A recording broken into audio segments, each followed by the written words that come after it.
Good morning students. Lesson 3 Theories of Employment and Income. Page number 44. Aggregate Supply Function. மொத்த அளிப்பு செயல்பாடுகள். In shortly say about ASF. Aggregate Supply Function ASF. Aggregate Supply Function is an increasing function of the level of employment. அதாவது aggregate supply function என்னன்னா level of employment வந்து increase ஆகும். Aggregate supply refers to the value of total output of goods and services produced in an economy in a year. Aggregate supplyனா ஒரு வருஷத்துல எவ்வளவு produce பண்றாங்களோ அது எல்லாத்தையும் விற்கிறது aggregate supply. In other words, the aggregate supply is equal to the value of national product, that is national income. அதாவது aggregate supply ஒட்டுமொத்த அளிப்பு ஈக்குவல் டு நேஷனல் ப்ராடக்ட், நாட்டில் ப்ராடக்ட் பண்ணுற எல்லாத்தையுமே விற்று அதற்கான இன்கம் பெறுறது. Aggregate supply equal to national product or national income. இந்த aggregate supply refers to the required amount of labourers and materials to produce the necessary output. Aggregate supply அப்படின்னா necessary output, தேவையான production எல்லாத்தையும் product பண்ணி விற்கிறது, அதான் aggregate supply. Employers hire laborers, purchase various inputs and raw materials to produce goods. Employers வந்து நிறைய பேர் வேலைக்கு போகிறது, தேவையான பொருட்களை வாங்குறது, ரா மெட்டீரியல்ஸ் யூஸ் பண்ணி நிறைய பொருட்களை ப்ரொடியூஸ் பண்ணுறது. thus production involves cost. So production வந்து நிறைய செலவுகளை உள்ளடக்கியது. if revenue from the sale of output produced exceeds the cost of production at a given level of employment and output, மொத்த product பண்ணுறதுல எவ்வளோ பேர் வேலை பார்க்குறாங்களோ அவங்க எல்லாருக்குமே சம்பளம் கொடுக்குறது எல்லாமே காஸ்ட் ஆஃப் ப்ரொடக்ஷனில் சேருது. The entrepreneur would be encouraged to employ more labor and other inputs to produce more. entrepreneurs என்ன செய்கிறாங்க, அந்த எம்ப்ளாயர்ஸை என்கரேஜ் பண்ணி நிறைய ப்ரொடியூஸ் பண்ணுறாங்க. aggregate supply price is the total amount of money that all entrepreneurs in an economy expect to receive from the sale of output produced by given number of laborers employed. இன்னும் aggregate supply price எந்த அளவுக்கு இருக்குது அப்படின்னா total amount of money entrepreneurs வந்து expect பண்ணுற அளவுக்கு அதை sale பண்ணி தேவையான ப்ரைஸ் தேவையான அளவு ஏர்ன் பண்ணுறது, அது aggregate supply price. There are different aggregate prices for different levels of employment. அதாவது different aggregate prices, மொத்த அந்த பொருளோட விலை வந்து வித்தியாசமாக இருக்கும் for different levels of employment. ஏன்னா அந்த வேலை பார்க்குறவங்களை பொறுத்து. இந்த components of aggregate supply, இந்த aggregate supply உள்ள components. What are the components? aggregate consumption expenditure, அதாவது நுகர்வு செலவு, மொத்த நுகர்வு செலவு. aggregate private saving, மொத்த சேமிப்பு. net tax payments, அதாவது நிகர வரி. personal transfer payments to the foreigners, அதாவது in shortly say about RF. personal transfer payments அப்படின்னா ஃபாரின்லேருந்து நிறைய டொனேஷன்லாம் கொடுக்குறது. இது எல்லாமே வந்து aggregate supplyயோட components. what are the components of aggregate supply? first one, aggregate consumption expenditure. second one, aggregate private savings. third one, net tax payments. fourth one, personal transfer payments to the foreigners. in shortly say about RF. aggregate supply ஒட்டுமொத்த அளிப்பு equal C plus S plus I plus RF, அதாவது consumption plus supply plus investment plus RFனா personal transfer payments to the foreigners equal aggregate income generated in the economy. aggregate supply equal to C plus S plus I plus RF is equal to aggregate income generated in the economy. In figure 3.2, Z curve. Z curve means this. Z curve is linear where money wages remains fixed. அதாவது money wages. Z curve is linear where money wages remains fixed. இதில் வந்து கொடுக்கக்கூடிய கூலி வந்து fixed. Z1 curve is non-linear since wage rate increases. அதாவது wage rate வந்து increase ஆகும்போது அது non-linear, அதாவது கொஞ்சம் curve மாறும். Increases with employment. When full employment level of NF is reached, it is impossible to increase output by employing more men. அதாவது full employmentக்கு நிறைய பேரை வேலைக்கு சேர்க்கிறது வந்து impossible by employing more men. So aggregate supply curve become inelastic. இது வந்து நெகிழ்வுத்தன்மை அற்றது. Inelastic means நெகிழ்வுத்தன்மை அற்றது. So aggregate supply curve become inelastic, vertical straight line. This is the slope of the aggregate supply curve depends on the relation between the employment and productivity. அதாவது இந்த slope of the aggregate supply curve எதை பொறுத்து அமையுது அப்படின்னா employment and productivity. The capital stock is often fixed and hence the law of diminishing marginal returns takes place as more workers are employed. அதாவது capital stock மொத்த இருப்பு often fixed, அது வந்து எப்போவுமே ஃபிக்ஸ் பண்ணிடுவாங்க எவ்வளோ இருப்பு வைக்கணும் அப்படின்னு. And hence the law of diminishing marginal returns takes place as more workers are employed. அதனால் நிறைய பேர் வேலைக்கு பயன்படுத்தி நிறைய ப்ரொடக்டிவிட்டி இங்கே நடைபெறும். The aggregate supply curve can be expected to slope upwards.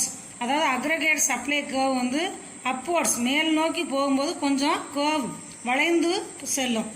The aggregate supply depends on the relationship between price and wages. Aggregate supply depends on between prices and wages. ரெண்டுக்கும் தொடர்பு இருக்குது இந்த aggregate supplyல. அதாவது ப்ரைஸுக்கும் வேஜஸ்க்கும் விலைக்கும் கூலிக்கும் தொடர்பு இருக்கிறது. If prices are high and wages low, அதாவது விலை அதிகமாக இருந்து கூலி குறைவாக இருந்தால் இந்த producers will try to employ labourers, அதாவது ப்ரொடியூசர்ஸ் என்ன செய்கிறாங்க, நிறைய லேபர்ஸை வேலைக்கு சேர்க்குறாங்க, அதாவது கூலி குறைவாக இருக்கும்போது. இஃப் ப்ரைஸஸ் ஆர் லோ, விலைவாசி குறைவாக இருக்கும்போது, அண்ட் வேஜஸ் ஹை, கூலி அதிகமாக இருந்ததுன்னா இன்வெஸ்ட்மெண்ட் வில் பி கர்டைல்டு, முதலீடு செய்வது குறையும். Output will fall and there will be, அதாவது இப்போ ஆல் த ப்ரொடக்ஷன் வந்து குறைகிறதுக்கு வாய்ப்பு உண்டு. வில் பி எ ரிடக்ஷன், குறைஞ்சிக்கிட்டே வரும் in the productive capacity.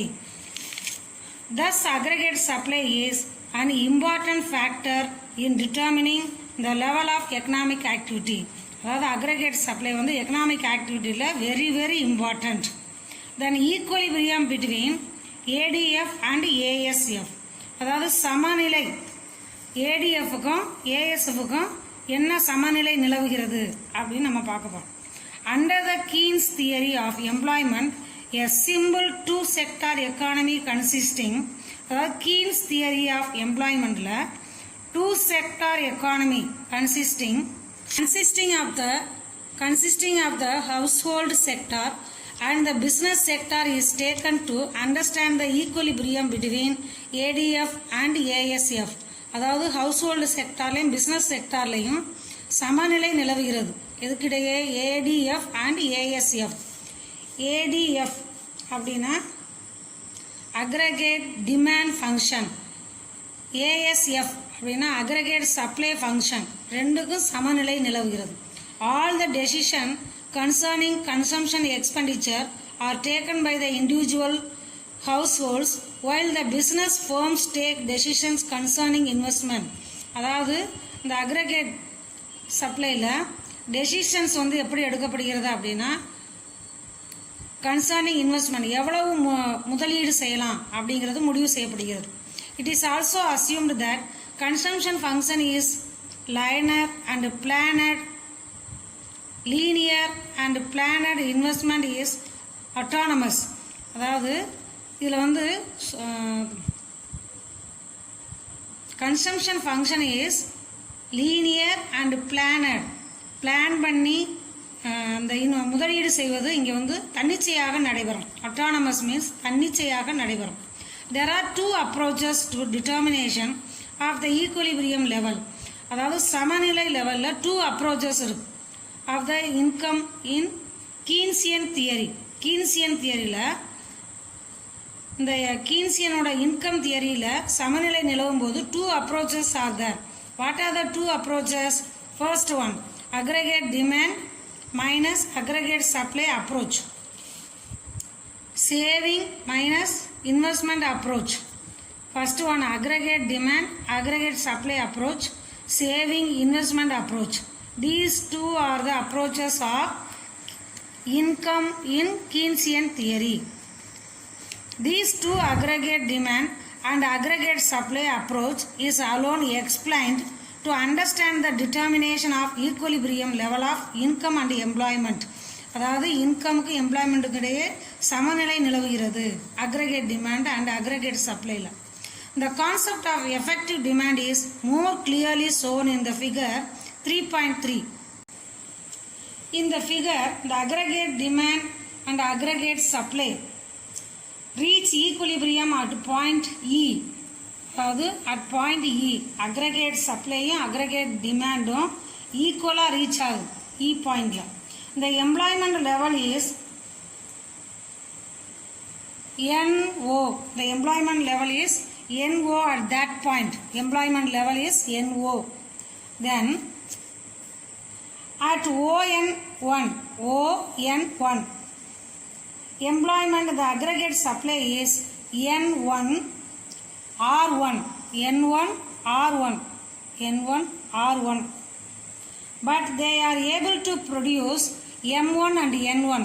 They are able to produce M1, N1. See, listen.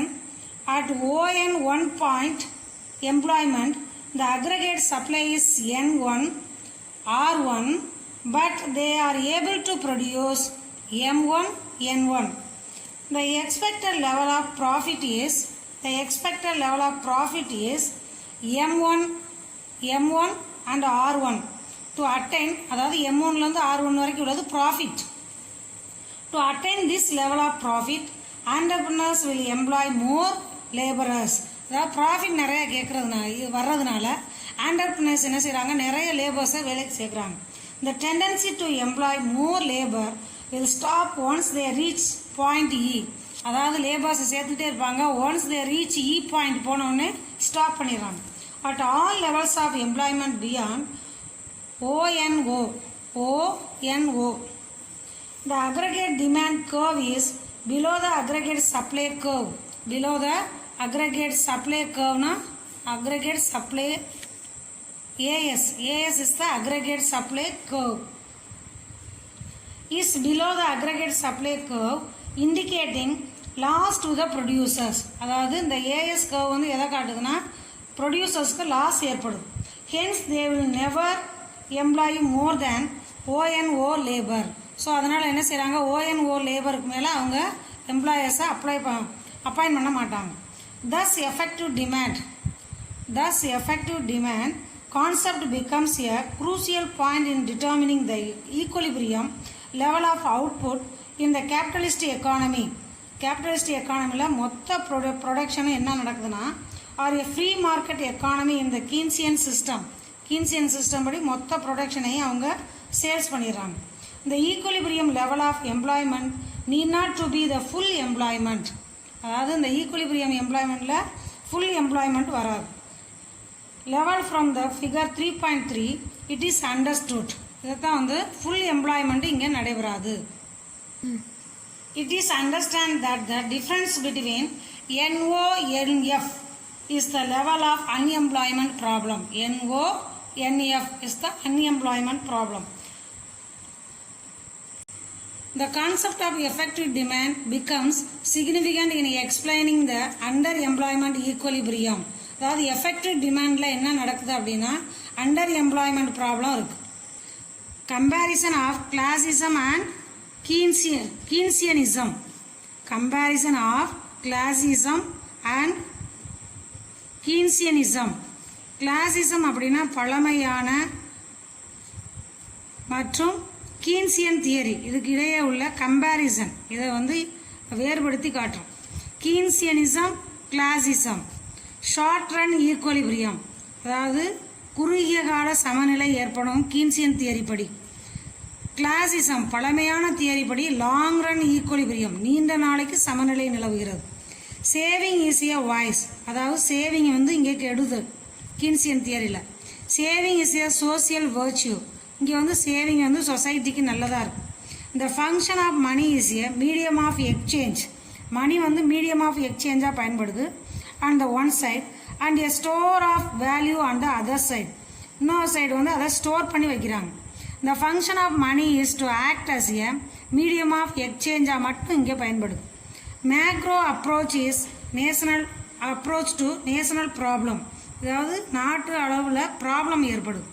Micro foundation to macro problems, அதாவது micro ஃபவுண்டேஷன்லேருந்து macro ப்ராப்ளத்துக்கு மாறி போகுது, சேஞ்ச் ஆகுது.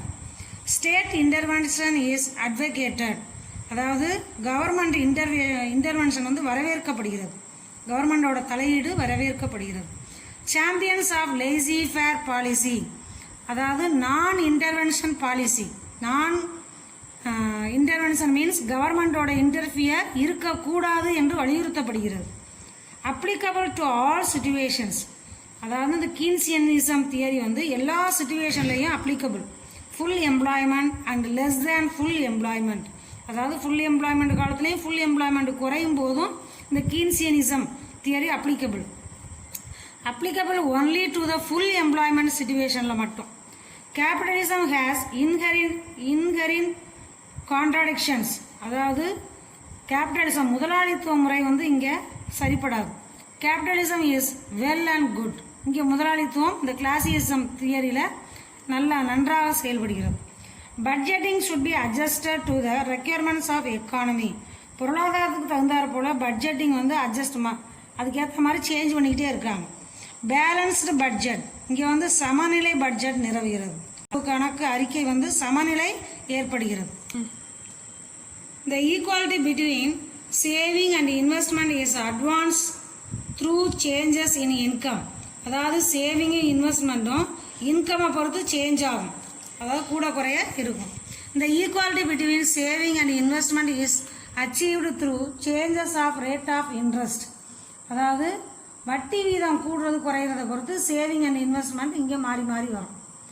Rate of interest is determined by the demand for and supply of money, supply of மணியை பொறுத்து rate of interest வந்து மாறிக்கிட்டே இருக்கும். அதாவது ரேட் ஆஃப் இன்ட்ரெஸ்ட் வந்து எதை பொறுத்து அமைகிறதுனா supply of demand, supply of money. Rate of interest is determined by saving and investment, வட்டி வீதம் சேவிங் இன்வெஸ்ட்மெண்ட்டை பொறுத்து மாறிக்கொண்டிருக்கிறது. Rate of interest is a flow, அதாவது வட்டி வீதம் மாறிக்கொண்டே உள்ளது. Rate of interest is a stock, வட்டி வீதம் மாறாது. Demand creates its own supply, demand வந்து சப்ளையை கிரியேட் பண்ணும். Supply creates its own demand, இங்கே வந்து சப்ளை தான் டிமாண்டை கிரியேட் பண்ணும். Rate of interest is a reward for partying with liquidity, அதாவது வட்டி வீதத்தை பொறுத்து மக்களிடையே பணப்புழக்கம் நடைபெறும். லிக்விடிட்டி மீன்ஸ் மக்களிடையே உள்ள பணப்புழக்கம், ரொக்கம், பணம். Rate of interest is a reward for saving, வட்டி வீதத்தை பொறுத்து மக்கள் வந்து சேமிப்பு செய்வார்கள். இதை கீன்சியனிசம் அண்ட் கிளாசிசம் தியரியுடைய comparison. Lastly, after learning so much about the theories of employment and income, it is pertinent to look at what is employment multiplier, அதாவது வேலைவாய்ப்பு பற்றிய முழுமையான அர்த்தங்கள் நமக்கு புரிகிறது.